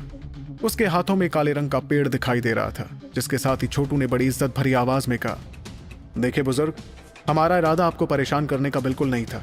आप फिक्र मत कीजिए, हम तुरंत यहाँ से चले जाते हैं। अब जो कि वो आदमी छोटू के इतने करीब आ गया था, इसलिए छोटू को उसके शरीर से एक बड़ी ही खतरनाक शक्ति महसूस हो रही थी, जो अजीब के साथ साथ काफी रहस्यमयी भी थी। ये शक्ति कुछ ऐसी थी जैसे वो ना तो जिंदा हो और ना ही मरी हुई। ये शक्तियां कुछ हद तक इफरात लाश की शक्तियों जैसी थी, लेकिन इस लाश में अपनी समझ थी जो इफरात लाशों में बिल्कुल नहीं होती थी। पर लाल कपड़ों वाले आदमी ने तो जैसे छोटू की बात सुनी ही नहीं। उसकी आंखें लगातार जरीना को ही देखती जा रही थी, जिस वजह से नीरजा और बाकी सभी लोग भी थोड़े परेशान होने लगे। सभी के शरीर से थोड़ी थोड़ी शक्तियां निकलने लगी थी और वो किसी भी वक्त उस आदमी पर हमला करने के लिए तैयार हो गए थे। जिस दौरान सभी लोग परेशान हो रहे थे, उतने में उस लाल कपड़ों वाले आदमी ने जरीना को नमस्ते किया, जिसके बाद वो बिना कुछ कहे वहां से चला गया। हवा में चलते हुए वो सीधे उस जगह पर पहुंचा जहां काले रंग का कोहरा मंडराता हुआ नजर आ रहा था। उस आदमी को इस तरह वहां से जाते देख नीरजा और बाकी लोग काफी हैरान हो गए थे, और ऐसी हैरानी जरीना के चेहरे पर भी थी। उन्हें बिल्कुल समझ नहीं आ रहा था कि आखिर वो प्राचीन आदमी इस तरह बर्ताव क्यों कर रहा था। छोटू ने अपनी कसी हुई मुट्ठियों को आराम दिया और उसे कुछ समझ आने लगा। लगता है कि इस आदमी को समझ आ गया है कि जरीना असल में किसी का पुनर्जन्म है, जिसे ये आदमी पहचानता था, नहीं तो ये कभी जरीना के सामने इस तरह नमस्ते नहीं करता। तभी विहान ने उस आदमी और काले कोहरे को देखकर सवाल किया, मेरी समझ में नहीं आ रहा कि आखिर ये दोनों करने क्या वाले हैं। छोटू भी इस नजारे को देखता जा रहा था और उसे ऐसा लग रहा था जैसे वो लाल कपड़ों वाला आदमी काले शैतानी कोहरे से मुकाबला करने वाला था। आसमान में शक्तियां ही शक्तियां नजर आ रही थी, जो लाल कपड़ों वाले आदमी के शरीर से निकलती जा रही थी। उसके बाद वो एक बहुत बड़े जाल में बदल गई, जिसने काले कोहरे को हर तरफ से घेर लिया। वहीं उस कोहरे ने जब ऐसा होते हुए देखा तो तुरंत काले रंग की रोशनियों से उस जाल पर हमला कर दिया। लेकिन इस बार वो पिछली बार की तरह ताकतवर साबित नहीं हुआ, बल्कि उसकी काले रंग की रोशनियां तो एक झटके में जलकर गायब हो गई। तभी उस काले कोहरे में जलती लाल रंग की दो शैतानी आंखों ने सामने खड़े लाल कपड़ों वाले आदमी से हंसकर कहा, बूढ़े फानेब, इतने साल हो गए हमें मुकाबला किए हुए, तुम्हारी इतनी बुरी हालत हो जाएगी ये कभी कोई सोच भी नहीं सकता था। तुम ना तो जिंदा हो और ना ही मरे हुए हो। लगता है तुम पुनर्जन्म लेने में नाकाम रहे। मैंने ठीक कहा ना? इस पर लाल कपड़ों वाले ने अपनी नजर उस शैतान पर करते हुए जवाब दिया, मैं अब तक इसलिए जिंदा हूं ताकि मैं तुझ जैसे शैतानों को कैद कर सकूं। लेकिन काले कोहरे में छुपे शैतान ने तो बड़े ही आराम से कहा, क्या कहा तुमने? तुम मुझे कैद करोगे? तुम इंसानों को पता ही नहीं है कि आखिर हम क्या चीज है। अगर उस वक्त उस आदमी ने पुनर्जन्म लेकर दोनों दुनिया के बीच की दरार को बंद नहीं किया होता तो क्या तुम्हारी दुनिया अभी तक बच पाती? बिल्कुल नहीं। ये सुनते ही लाल कपड़ों वाले आदमी ने साफ साफ जवाब दिया, चाहे कुछ क्यों ना हो, आखिर में तो हम ही वो युद्ध जीते थे, और इस बार भी मैं फिर से तुझे जाल में कैद करने में कामयाब हो जाऊंगा। इतना कहकर उस आदमी ने अपना हाथ ऊपर किया और पहाड़ के बीच दिखाई देती बड़ी सी कढ़ाई अचानक कांपने लगी, बल्कि उसमें से बहुत खतरनाक आग बाहर निकली जो काले कोहरे को तेजी से अपने अंदर खींचने लगी। लेकिन वो काला कोहरा भी कोई कमजोर ताकत नहीं था, इसलिए वो एक बहुत बड़े हाथ में बदल गया, जिसने कढ़ाई में जलती आग पर हमला करते हुए कहा, मेरे जैसा कमजोर प्राणी सिर्फ सपने देख सकता है। मेरे जैसे महान प्राणी को कैद करने के। अनगिनत आग की लपटें उस कढ़ाई से निकलकर काले रंग के हाथ की तरफ पड़ती रही, जिससे वो काले रंग का शैतान भी देखता गया। फिर उसने खौफनाक आवाज में चिल्लाते हुए कहा, शैतानी शक्तियों, इस दुनिया को निगल जाओ। दरअसल उसने भी थोड़ा खतरा महसूस किया था जब इतनी सारी आग उसकी तरफ बढ़ती जा रही थी। आखिर में वो इकट्ठा हुआ काला कोहरा पूरी तरह बिखर गया और अचानक से आसपास की जगह धुंधली दिखने लगी। इस नजारे को देखकर ऐसा लग रहा था जैसे शैतानी शक्तियां उस जगह के आयाम को खत्म करने लगी थी। इतने में काली शक्तियां और लाल रंग की आग एक दूसरे से जाकर टकरा गए और एक दिल दहला देने वाला धमाका उस जगह पर सुनाई पड़ा। सिर्फ यही नहीं बल्कि पूरी दुनिया एक पल के लिए कांप उठी थी, जिसमें सिर्फ दो रंग नजर आ रहे थे, एक लाल तो दूसरा काला। ऐसी खतरनाक शक्तियों को महसूस कर आसपास मौजूद लोगों के रोंगटे खड़े हो गए और वो हड़बड़ा कर और पीछे हो गए। तब तक वो काले रंग का शैतानी हाथ आकर उस लाल कढ़ाई से टकरा गया और वो कढ़ाई छोटी होते हुए जोर से जमीन पर जा गिरी। ये देखकर उस शैतान ने हंसते हुए कहा, आमिर, तुम्हारी ये टूटी हुई कढ़ाई पहले से कई गुना कमजोर पड़ गई है। क्या अभी भी तुम्हें लगता है कि ये मुझे कैद कर पाएगी? तो कैसे रोक पाएगा वो प्राचीन आदमी दुनिया तबाह करने की ताकत रखने वाले काले शैतान को? और क्या छोटू को मिल पाएगा ज्वाला बस्ती का खजाना? जानने के लिए सुनते रहिए दी one and only RJ Revansh के साथ सुपर योद्धा, सिर्फ आपके अपने पॉकेट एफएम पर। दोस्तों, योद्धा टेक नोवल यूट्यूब चैनल को सब्सक्राइब कर लो, क्योंकि आगे का एपिसोड सबसे पहले यही आएगा। और कमेंट में दिए व्हाट्सएप चैनल को ज्वाइन कर सकते हो नेक्स्ट एपिसोड का अपडेट सबसे पहले पाने के लिए। काले शैतान की बात पर लाल कपड़ों वाले आदमी ने अपनी भारी आवाज में जवाब दिया, अगर तुझे ऐसा लगता है कि मेरी ये कढ़ाई तुझे कैद नहीं कर सकती तो तुझसे गलत और कोई नहीं हो सकता। उस आदमी की आंखों में लाल रंग की रोशनी चमकने लगी थी और अगले ही पल उसने अपना हाथ लहराते हुए उसमें से 8 चमकदार रोशनियां बाहर निकाली। वो लाल चमकदार रोशनियां सीधे कढ़ाई के अंदर चली और देखते ही देखते 8 चमकते पत्थरों में बदल गईं। ये पत्थर ऐसे नजर आ रहे थे जिन्हें देखते ही छोटू की आंखों में हैरानी नजर आने लगी। दरअसल कढ़ाई के पिघलने पर उसे एक सिक्का मिला था, जिसे बनाने वाली चीज हूबहू इन लाल चमकदार पत्थरों जैसी ही लग रही थी। इस दौरान उस आदमी के द्वारा तैयार किए गए 8 चमकदार पत्थर आसमान में उड़ने लगे और पलक झपकते ही वो बहुत बड़े ज्वालामुखियों में बदल गए। वो ज्वालामुखी लगातार कांपते जा रहे थे और उनके अंदर से खौलता लावा बाहर निकलता गया। आखिर में उस खौलते लावा से आसमान में 8 बहुत बड़े लावा दरवाजे तैयार हो गए। वो लावा दरवाजे हवा में तैर रहे थे, लेकिन उन्हें देखकर ऐसा लग रहा था जैसे वहां जो पत्थर थे वो गायब हो गए थे। यही वजह थी कि उस आदमी ने जो ताकतवर तकनीक इस्तेमाल की थी वो अपनी चरम की ताकत पर नहीं थी। आसमान में खौलता लावा नाचता रहा, जिससे वहां मौजूद हर किसी को बेइंतहा गर्माहट महसूस होने लगी। यहाँ तक कि कुछ लोगों के शरीर तो उबलने लगे और तभी वो लाल कपड़ों वाला आदमी अपनी भारी आवाज में चिल्लाया, यहाँ जितने भी लोग मौजूद हैं वो तुरंत यहाँ से चले जाएं। इसके साथ ही लोगों के आसपास की जगह अचानक कांपने लगी और वहां धुंधलाहट भरी जगहों में ढेर सारे आयाम नजर आने लगे। इन आयामों को वहां आते देख सभी समझ गए थे कि उनके जरिए जान बचाकर भागा जा सकता था, इसलिए बिना देर किए बहुत से लोग इन आयामों में घुसकर भाग गए। सभी को पता था कि अगर वो यहाँ रुकते तो वो किसी भी कीमत पर दोनों दिग्गजों की लड़ाई के चलते जिंदा नहीं बच पाते। ऐसे में किसी के भी जहन में ज्वाला बस्ती का खजाना हासिल करने का ख्याल नहीं आया, बल्कि अपनी जिंदगी बचाना सभी के लिए सबसे ज्यादा जरूरी था। इतने में छोटू ने एक नजर उस लाल कपड़ों वाले आदमी को देखा और फिर अपने साथियों से कहा, तुम लोगों को भी जल्द से जल्द यहाँ से चले जाना चाहिए, जल्दी करो। इस पर जरीना को समझ आने लगा कि छोटू शायद उनके साथ वहां से नहीं जाने वाला था। इस बात के चलते उसने परेशानी भरी आवाज में पूछा, तुम लोगों से तुम्हारा क्या मतलब है? क्या तुम हम लोगों के साथ नहीं आ रहे हो? लेकिन उसकी बात पर छोटू ने तुरंत जवाब देते हुए कहा, मेरी फिक्र मत करो, मुझे कुछ नहीं होगा, बाहर मेरा इंतजार करना, मैं जल्द बाहर आ जाऊंगा। इतना कहकर उसने देखा कि यासीन और बाकी दोनों असल में जमीन पर गिरी लाल कढ़ाई की तरफ चुपके से चले गए थे। जाहिर सी बात थी कि यह कढ़ाई एक अनंत खजाना थी, इसलिए मीरांश दल के तीनों राजकुमार उसे चुराना चाह रहे थे। वहीं नीरजा की नजर भी यासीन और बाकी दोनों राजकुमारों पर पड़ी और उसके चेहरे का रंग बदलने लगा। वो भी समझ गई थी कि आखिर छोटू पीछे क्यों रहना चाहता था। इस वजह से नीरजा ने अपना हाथ लहराया और सभी के साथ वो भी आयामी दरवाजे में जाने लगी। नीरजा को पता था कि अगर यासीन और उसके साथियों ने वो कढ़ाई हासिल कर ली तो यावर दल के योद्धाओं के लिए आगे जाकर बहुत बड़ी मुश्किल खड़ी हो जाती। इसलिए नीरजा ने तुरंत जरीना का हाथ पकड़कर सभी के साथ आयामी दरवाजे की तरफ जाना सही समझा।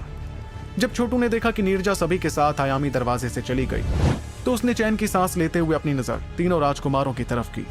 उन्हें देखते ही छोटू की आंखों में अजीब सी बेरहमी नजर आने लगी और वो धीमी आवाज में कहने लगा, इतना बड़ा बवाल मचाने के बाद भी इन तीनों की बेशर्मी तो देखो, अभी तक खजाना चुराने की कोशिश में लगे हुए हैं, लेकिन चाहे कुछ भी क्यों ना हो जाए मैं ये कढ़ाई इनके हाथ तो हरगिज नहीं लगने दूंगा। इस वक्त पूरा आसमान हंगामे से भर गया था और चारों दिशाओं में आयामी दरवाजे नजर आ रहे थे। इन दरवाजों में लोग लगातार जाते गए ताकि वो सही सलामत इस खतरनाक जगह से बाहर हो जाएं। लेकिन जो लोग अपनी जान बचाने में लगे हुए थे उनके अलावा भी कुछ ऐसे लोग थे जो हड़बड़ा नहीं रहे थे और तो और उनकी नजरें सीधे उस चमकदार कढ़ाई पर थी जो जमीन पर गिर गई थी। जाहिर सी बात थी कि ऐसे अनहद खजाने को देखकर सभी के जी ललचा गए। इससे पहले लाल कपड़ों वाले आदमी ने कढ़ाई का इस्तेमाल कर एक बहुत ही ताकतवर हमला किया था, इसलिए बाकी योद्धाओं की नजरों में अगर वो उस कढ़ाई को हासिल कर लेते तो वो भी उतना ही ताकतवर हमला कर पाते। ऐसे ही लालच के चलते ढेर सारी हवाएं आगे बढ़ती रही और सबसे पहले उस चमकदार लाल कढ़ाई के पास पहुंच गईं। वहां पहुंचकर सभी ने उस कढ़ाई को हथियाने की कोशिश शुरू कर दी। ये देखकर छोटू के चेहरे पर थोड़ी परेशानी दिखी, मगर वो कुछ करने की जल्दबाजी में हरगिज नहीं था। लाल रंग की कढ़ाई असल में एक रहस्यमयी खजाना थी, और तो और वो लाल रंग के कपड़ों वाला आदमी ही उस कढ़ाई का असली मालिक था। चाहे वो इस वक्त काले कोहरे के साथ उस खतरनाक मुकाबले में लगा हुआ था, लेकिन वो ऐसे लालची योद्धाओं को मुश्किल में तो डाल ही सकता था। तभी एक खूबसूरत लड़की उड़ते हुए छोटू के पास आई और उसने हल्की हैरानी के साथ उससे पूछा, तुम यहाँ से नहीं जा रहे हो क्या? ये सुनते ही छोटू तुरंत पीछे मुड़ा और उसने देखा कि ये सवाल पूछने वाली अरान्या थी। अरान्या को देखकर छोटू ने उल्टा उससे सवाल पूछ लिया, तुम भी तो यहीं पर हो, क्या तुम भी उस कढ़ाई को हासिल करने के लिए यहाँ पर रुकी हुई हो? इस पर अरान्या ने बड़े ही साफ अंदाज में छोटू को बताया, नहीं, मुझे उस कढ़ाई में कोई दिलचस्पी नहीं है, मैं यहाँ सिर्फ इस मुकाबले को देखने के लिए रुकी हूँ। अगर ये काला शैतान इस दुनिया से बाहर आ गया तो ये हमारी दुनिया में बहुत तबाही मचाएगा। वैसे तो अरान्या नहीं जानती थी कि आखिर वो काला शैतान कौन था और आया कहाँ से था, लेकिन वो इतना जरूर समझ रही थी कि वो शैतान इंसानियत के लिए तो बिल्कुल अच्छा नहीं था, और अगर वो इस कैद से पूरी तरह आजाद हो जाता तब तो शैतान नगर में रहने वाला हर इंसान बुरी तरह मारा जाता। छोटू ने उसकी बात समझते हुए अपना सिर हिलाया। वो भी जानता था कि अगर इस शैतान को खत्म करना या कैद करना जरूरी नहीं होता तो प्राचीन वक्त के ताकतवर योद्धा कभी इकट्ठा नहीं होते इन शैतानों से निपटने के लिए। इस ख्याल के साथ ही छोटू ने अपनी नजर आसमान की तरफ की, जहां उसे 8 लावा के दरवाजे नजर आ रहे थे। खौलता लावा हर दिशा में उछलता जा रहा था, जिससे एक बड़ा सा लावा जाल तैयार हो गया था। वो नजारा भले ही कितना ही खतरनाक क्यों ना था, लेकिन वो देखने में तो बड़ा ही शानदार लग रहा था। इन 8 लावा के दरवाजों के बीच वो काले रंग का शैतान बचने की कोशिश करता रहा। वो अपने शरीर से ढेर सारा काला कोरा निकालता गया, जो अपने आसपास दिखते खौलते लावा से निपटने की कोशिश करने लगा। मगर मौजूदा हालात को देखकर ऐसा लग रहा था जैसे वो काला शैतान भी उस लावा के दरवाजों से काफी घबरा रहा था। उसके हमले और ज्यादा ताकतवर होते गए और उसकी हंसी पूरी तरह से गायब हो गई। इस दौरान लाल रंग के कपड़ों वाला आदमी 8 दरवाजों के बीच मंडराता रहा। उसकी नजरें लगातार काले शैतान पर ही थी और वो थोड़ी फिक्र में ही दिख रहा था। बीच बीच में वो अपने तैयार किए गए जाल को भी देखता, जिसे देखकर उसकी फिक्र थोड़ी बढ़ जाती। वहीं नीचे गिरी लाल चमकदार कढ़ाई के पास फिलहाल बहुत से लोग इकट्ठा हो गए थे, लेकिन इससे पहले कि वो कुछ करते, अचानक से एक ताकतवर हमला आया जिसने सभी को पीछे धकेल दिया। जब पीछे हुए लोगों ने देखा कि किसने उन पर ऐसा हमला किया तो उन्होंने गुस्से भरी आवाज में चिल्लाकर कहा, यासीन, तुम अपनी हद से बाहर जाकर हमसे दुश्मनी कर रहे हो। ये कढ़ाई मीरांश दल की नहीं है, इसलिए कोई भी इसे हासिल कर सकता है। इस पर लोमान ने मुस्कुराते हुए सभी की बात का जवाब दिया, तो क्या हुआ अगर ये कढ़ाई हमारे मीरांश दल की नहीं है? अब तो ये हमारी ही हो जाएगी ना। और यासीन भैया से निपटने से पहले तुम हम लोगों से निपट कर दिखाओ। मेरी बात मानो, जल्द से जल्द आयामी दरवाजों का इस्तेमाल कर यहाँ से चले जाओ, नहीं तो तुम वापस नहीं लौटोगे। सिर्फ तुम्हारी खबरें ही वापस लौट पाएंगी। तभी यासीन ने अपने दोनों साथियों की तरफ देखकर कढ़ाई की तरफ इशारा करते हुए कहा, चलो साथियों, शुरू करते हैं। इस कढ़ाई का मालिक वो लाल कपड़ों वाला है, इसलिए हमें सबसे पहले इसका और उस आदमी के बीच का रिश्ता खत्म करना होगा। वो आदमी फिलहाल उस शैतान से लड़ने में लगा है और मुझे नहीं लगता कि वो जल्द उससे जीत पाएगा। इस दौरान हम लोग इस कढ़ाई को छीनकर यहाँ से रफा दफा हो जाएंगे। उसकी ये बात सुनकर लोमान और अजीजा ने हामी भरी, जिसके बाद वो तीनों अपने अपने हाथों से शक्तियां निकालकर उन्हें उस कढ़ाई के पास भेजने लगे। वो शक्तियां लाल रंग की कढ़ाई को घेरने लगी और साथ ही उसमें से अजीबोगरीब आवाजें सुनाई देने लगी। मगर सबसे खतरनाक बात यह थी कि कढ़ाई पर जब वो हमला हो रहा था उस वक्त आसमान में चढ़ा जाल भी थोड़ा कमजोर पड़ता गया। जब उस जाल की चमक बहुत कमजोर पड़ गई तो यासीन के चेहरे पर बेइंतहा खुशी नजर आने लगी और वो चिल्लाया, हमारा काम पूरा हुआ साथियों, चलो इस कढ़ाई को लेकर यहाँ से चले। लेकिन इससे पहले कि वो कुछ करते, अचानक से आसमान में मुकाबला करते लाल कपड़ों वाले आदमी के चेहरे का रंग बदलने लगा। उसने खूंखार इरादे के साथ अपनी नजरें उस कढ़ाई की तरफ की जिसके पास यासीन और उसके साथी खड़े थे। मगर लाल कपड़ों वाले आदमी का ध्यान भटकते देख काले रंग का शैतान, जो मुश्किल में लग रहा था, अचानक से अपनी शक्तियां बढ़ाने लगा और उसने सीधे उस जाल के किनारे पर ताकतवर हमला कर दिया। उसका यह हमला उस जगह पर हुआ था जहां पर एक लाल पत्थर गायब था। इस तरह से वो जगह इस जाल की कमजोरी थी, इसलिए उस हमले को देखते ही लाल रंग के कपड़ों वाले आदमी के चेहरे का रंग बदल गया। उसने तुरंत अपनी मुट्ठी कसते हुए खौलते लावा को 8 दरवाजों में फेंका, जो एक दूसरे से मिलकर बेरहमी से उस काले कोहरे पर हमला करने लगा। खौलते लावा से तैयार हुआ वो जाल सीधे जाकर काले कोहरे से टकरा गया, जिसके अंदर से दर्द भरी आवाज सुनाई पड़ी। लेकिन इसके बावजूद उस काले शैतान ने पीछे हटने के बारे में नहीं सोचा, बल्कि उसने तो वो जोरदार हमला झेलकर तेजी से किनारे की तरफ बढ़ते रहना जारी रखा, ताकि वो वहां से भाग जाए। वो जानता था कि एक बार वो इस जाल से बाहर निकल जाता तो उसे उसकी आजादी हासिल करने से कोई नहीं रोक सकता था। वहीं लाल कपड़ों वाला वो आदमी देखता रहा कि कैसे वो शैतान बचकर निकलने की कोशिश कर रहा था। उस आदमी ने हड़बड़ाते हुए अपने हमले किए, ताकि वो कैसे भी करके उस शैतान को रोक सके, क्योंकि उसे पता था कि जाल से शैतान के निकलने का मतलब था पूरी दुनिया पर तबाही का खतरा मंडराना। इस ख्याल के साथ ही उसने काले कोहरे पर और हमले किए, मगर वो काला कोहरा लगातार किनारे की तरफ बढ़ता गया। कुछ ही पलों में जब वो काला शैतान उस किनारे के पास पहुंच गया तो उसने हंसते हुए कहा, बूढ़े पाने, तुम्हारे इस लावा जाल में अभी भी एक दरवाजे की कमी है। ऐसा लगता है कि नसीब भी यही चाहता था कि मैं आज आजाद हो जाऊं, और वो दिन दूर नहीं जब पूरी दुनिया पर अंधेरी शक्तियों का राज होगा। लाल कपड़ों वाले आदमी के चेहरे पर हल्की नाराजगी दिखी, और उसके जहन में जैसे एक ख्याल आया तो उसने अपना हाथ लहराते हुए अपनी कढ़ाई इस्तेमाल करनी चाहिए। लेकिन बदकिस्मती से उसकी कढ़ाई जरा भी नहीं हिली, क्योंकि यासीन और उसके साथियों ने उस कढ़ाई पर से उसका काबू खत्म कर दिया था। वहीं छोटू को जब इस बारे में पता चला तो उसके चेहरे पर परेशानी नजर आने लगी। इन कमबख्तों ने ये क्या मुश्किल खड़ी कर दी। जाहिर सी बात थी कि अगर वो लाल कपड़ों वाला आदमी कढ़ाई इस्तेमाल नहीं कर पाता तो वो उस काले शैतान को कैद ही नहीं कर पाता। तभी उसके बगल में खड़ी आरान्या ने फिक्र भरी आवाज में कहा, काला शैतान आजाद होने वाला है। ये सुनकर छोटू की घबराहट और ज्यादा बढ़ गई, और अगले ही पल वो आगे बढ़ते हुए अपनी मुट्ठी कसने लगा। उसने तुरंत अपने पास से लाल रंग का सिक्का बाहर निकाला, जो दरअसल लाल चमकते पत्थर से बना था। फिर छोटू बेझिझक उस सिक्के को हवा में फेंकते हुए चिल्लाया, बुजुर्ग, इसे इस्तेमाल कीजिए। छोटू की बात सुनते ही लाल कपड़ों वाले आदमी का ध्यान उसी तरफ हुआ, और उसने तुरंत उस लाल चमकती चीज को अपने पास आते देखा। जब उसने उस लाल चमकती चीज को पहचाना कि वो उस पत्थर से ही बनी हुई थी जिससे उसकी बाकी सारी चीजें बनी थी, तो उसके चेहरे पर हैरानी और खुशी नजर आने लगी। तब उस आदमी ने हैरत भरी आवाज में कहा, इस तकनीक का आखिरी हिस्सा तुम्हारे पास है।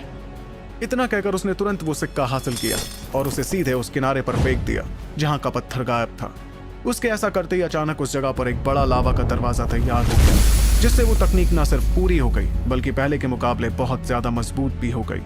इस वक्त पूरा इलाका लाल रंग का हो गया और ज्वालामुखी की तरह ढेर सारा लावा हर तरफ फैलने लगा। उस इलाके में शक्तियों की ऐसी खतरनाक हलचल महसूस होने लगी जैसी अब तक नहीं हुई थी। तभी उस लाल कपड़ों वाले आदमी ने अपनी नजरें काले शैतान की तरफ करते हुए कहा, ऐसा लगता है कि ऊपर वाला चाहता ही नहीं कि तू इस जगह से कहीं भी जाए। वो देख रहा था कि काले रंग का शैतान उस जाल के पूरे होते ही काफी कमजोर पड़ गया था। उसके चेहरे पर बेइंतहा नाराजगी नजर आ रही थी, क्योंकि इस अचानक से आते बदलाव ने उसकी मुश्किलें काफी बढ़ा दी थी। लेकिन तभी उस काले शैतान की लाल चमकती आंखें तुरंत छोटू की तरफ हुई और उसने चिल्लाते हुए कहा, तेरी इतनी हिम्मत कि तू इस शैतान की आजादी के रास्ते में आया। अब जो कि जाल पूरा हो चुका था, इसलिए उस शैतान का बाहर निकलना तकरीबन नामुमकिन हो गया था। इतने में लाल कपड़ों वाले ने उस शैतान को देखकर कहा, इस बार भी तुझे भागने का कोई मौका नहीं मिलने वाला है। इसके कुछ पलों बाद उस आदमी ने अपने हाथ लहराए, जिससे लावा से भरा ज्वालामुखी तुरंत फटते हुए उस काले कोहरे पर हमला करने लगा। काला शैतान पूरी कोशिश कर रहा था उस हमले से बचने की, लेकिन उसकी सारी कोशिशें नाकाम साबित हो रही थी। आखिर में लावा ने उस काले शैतान के लिए एक कैद खाना तैयार कर दिया, जिससे वो चाहकर भी बाहर नहीं निकल पाया। फिर दर्दनाक चीखों के साथ वो दबता गया और लाल रोशनी में कैद हो गया। जब छोटू ने नजारा देखा तो वो चैन की सांस लेने लगा। इसके बाद जैसे ही उसकी नजरें यासीन और उसके साथियों की तरफ हुई तो उसके चेहरे पर परेशानी नजर आने लगी। इस परेशानी के साथ उसने हड़बड़ाते हुए कहा, अरे नहीं, यासीन और उसके साथियों ने वो कढ़ाई हासिल कर ली है और वो आयामी दरवाजे से बाहर निकलने वाले हैं। मगर जिस वक्त छोटू के चेहरे पर इस कदर परेशानी नजर आ रही थी, उस वक्त थोड़ी दूरी पर खड़े लाल कपड़ों वाले आदमी ने भी अपनी नजरें यासीन और उसके साथियों की तरफ की। अचानक उसकी आंखों में खौफनाक चमक झलकने लगी, जिसमें वो अपनी खास चीज के लुटेरों से बदला लेने के लिए तैयार हो गया। तो कैसे रोक पाएंगे छोटू और लाल कपड़ों वाला आदमी यासीन और उसके साथियों को वो अनहद खजाना ले जाने से? और क्या होने वाला है इस रोमांचक कहानी में आगे जानने के लिए आपको सुनना होगा दी one and only RJ Revansh के साथ सुपर योद्धा, सिर्फ आपके अपने पॉकेट एफएम पर। दोस्तों, योद्धा टेक नोवेल यूट्यूब चैनल को सब्सक्राइब कर लो, क्योंकि आगे का एपिसोड सबसे पहले यही आएगा। और कमेंट में दिए व्हाट्सएप चैनल को ज्वाइन कर सकते हो नेक्स्ट एपिसोड का अपडेट सबसे पहले पाने के लिए। लाल कपड़ों वाले आदमी की आंखों में एक अजीब सी बेरहमी नजर आ रही थी, जिसके साथ वो लगातार यासीन और बाकियों को देखे जा रहा था। यासीन और उसके साथी लाल रंग की चमकदार कढ़ाई लेकर आयामी दरवाजे से भाग रहे थे। तभी उस आदमी ने अपना हाथ आगे बढ़ाते हुए तुरंत अपनी मुट्ठी कसनी शुरू की। वो लाल रंग की कढ़ाई अचानक से कांपने लगी। जैसे ही उस आदमी ने अपनी मुट्ठी कसनी शुरू की, अगले ही पल उसमें से खतरनाक शक्तियों की लहर निकली और यासीन और बाकी दोनों की शक्तियां, जो उस अनहद खजाने को पकड़े हुए थी, अचानक से तबाह हो गई। ये देखते ही यासीन और बाकी दोनों राजकुमारों के चेहरों का रंग बदलने लगा। यासीन परेशान हुआ और उसने अपने साथियों के साथ भागने का फैसला लिया। वो समझदार था, इसलिए उसने जरा भी अफसोस नहीं जताया। वहीं उसका इशारा देखकर लोमान और अजीजा हड़बड़ाकर उसके पीछे जाने लगे। लाल कपड़ों वाले आदमी की आंखों में लाल रोशनी चमकने लगी और उसने अपने हाथ लहराकर तुरंत उस कढ़ाई को अपने पास खींच लिया। इसके बाद उसके हाथों से शक्तियों का हमला निकलकर सीधे आयामी दरवाजों से जाकर टकरा गया, जिसके अंदर यासीन और उसके साथी जाने ही वाले थे। एक खतरनाक शक्तियों के झटके ने तीनों को जकड़ लिया और उनके चेहरों का रंग एक ही झटके में पीला पड़ने लगा। इतना ही नहीं, बल्कि तीनों के मुंह से ढेर सारा खून भी निकलने लगा। सभी लोग बहुत ज्यादा घबरा गए थे और उन्हें डर था कि अगर वो एक पल के लिए भी वहां रुकते तो उनकी जिंदगियां खत्म हो जाती। इसलिए उस हमले का फायदा उठाकर वो तीनों तेज रफ्तार में आगे बढ़े और आयामी दरवाजे के खत्म होने से पहले उसके अंदर घुसकर गायब हो गए। अब जो कि लाल कपड़ों वाले आदमी ने यासीन और उसके साथियों को इस तरह जख्मी कर दिया था, तो उसने वहां मौजूद बाकी लोगों की तरफ अपनी नजरें घुमानी शुरू की। अगले ही पल जैसे ही उसने अपना हाथ लहराया तो वहां बचे बाकी योद्धा एक झटके में आयामी दरवाजों के अंदर घुसकर गायब हो गए। इस दौरान छोटू ये नजारा देखकर मुस्कुरा रहा था। तभी उसने देखा कि लाल कपड़ों वाले आदमी की नजर उसके और आरान्या की तरफ हुई। उस आदमी को अपनी तरफ घूरते देख छोटू ने मजबूरी में हंसकर कहा, बुजुर्ग आप फिक्र मत कीजिए, हम लोग खुद ब खुद यहाँ से चले जाएंगे। इतना कहकर उसने आरान्या को भी वहां से चलने का इशारा किया और वो दोनों वहां से जाने ही वाले थे कि अचानक उस लाल कपड़ों वाले आदमी ने धीमी आवाज में कहा, लड़के, इस बार तूने मेरी जो मदद की है उसके लिए शुक्रिया। इस पर छोटू एक पल के लिए दंग रह गया और उसने अपने हाथ फैलाते हुए जवाब दिया, मेरी तो बस किस्मत अच्छी थी कि मुझे ये टुकड़ा हासिल हो पाया जिससे आपका ये जाल पूरा हो सका। और तो और अगर ये शैतान आजाद हो जाता तो आगे जाकर ये पूरी दुनिया के लिए बहुत बड़ी मुश्किल खड़ी कर सकता था, इसलिए हमें इसे किसी भी कीमत पर ठिकाने लगाना ही था।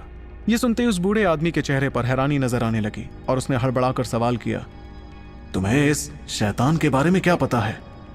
वहीं उस आदमी के सवाल पर छोटू ने धीमी आवाज में उसे बताया, मैंने इस जैसा ही एक और शैतान देखा था जिसे शैतानों का राजा कहा जाता था।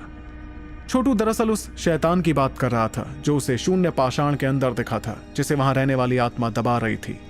मगर जैसे ही छोटू ने अपने मुंह से शैतानों के राजा का जिक्र किया तो अचानक उस लाल कपड़ों वाले आदमी के चेहरे का रंग ही बदलने लगा। वो एक झटके में छोटू के ठीक सामने आ गया और लगातार छोटू को घूरता रहा। कुछ पलों बाद उस आदमी ने अपना हाथ आगे बढ़ाते हुए छोटू की कलाई पकड़ ली।